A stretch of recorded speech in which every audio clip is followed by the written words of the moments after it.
Nandito ako ngayon sa Raja Sulaiman Theater. Tara, halika, pasok tayo. This is the theater was constructed from the ruins of military barracks and school from the 18th century. Also, this is located on the site of Chapel Cell where Jose Rizal, a national hero of the Philippines, spent in final evening before his execution on December 30, 1896.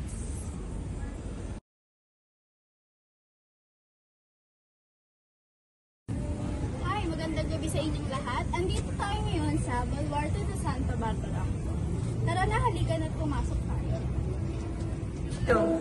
This is the Baluarte de Santa Barbara. It was first built as a wooden platform in 1593 and later rebuilt with volcanic top and in 1599.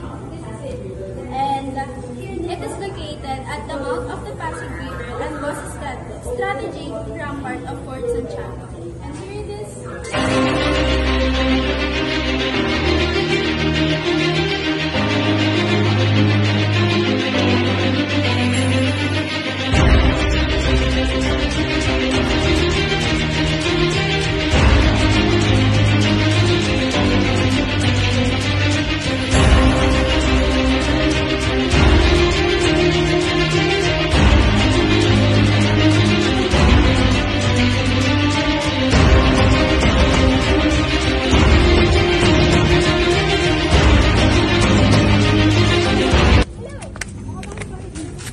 Akala niyo si Dora, no? Hindi! Ako si Carmela, isang estudyante sa MTC. At explain ko sa inyo ang The Dungeons of Fort Santiago. Tara!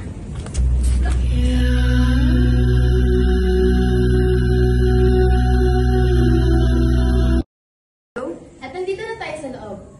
This fort is a significant historical site where the Philippine national hero, Jose Rizal, was imprisoned before his execution in 1896.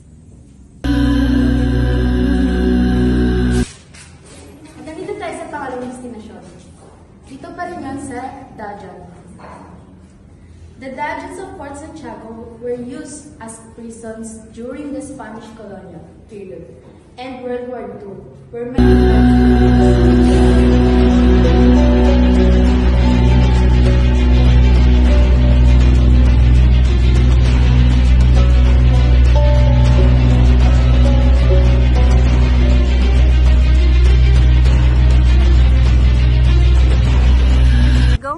At andito naman tayo ngayon sa The White Cross. So, the memorial is called The White Cross. It marks a mass grave for 600 victims of atrocities from the Second World War. The victims' decomposing bodies were discovered in the dungeons of Fort Santiago by United States Liberation Forces. The bodies were buried together under a white marble cross. Good evening! At ngayon, nandito naman tayo sa Shrine of Jose Rizal. At sa kasalukuyan po ngayon ay sarado, kaya hindi po namin maipakita kung ano man po yung nasa loob. The shrine is a museum dedicated to the life and work of Jose Rizal, the national hero martyr of the Philippines. The site was originally a military barracks built in 1593.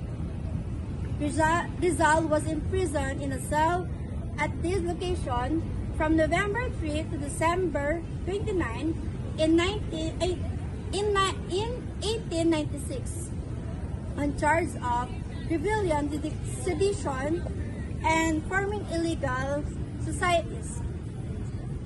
The building was destroyed during the Second World War II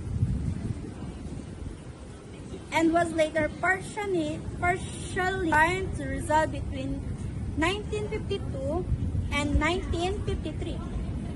The museum is home of two various memorabilia such as books, manuscripts, and artwork. Thank you.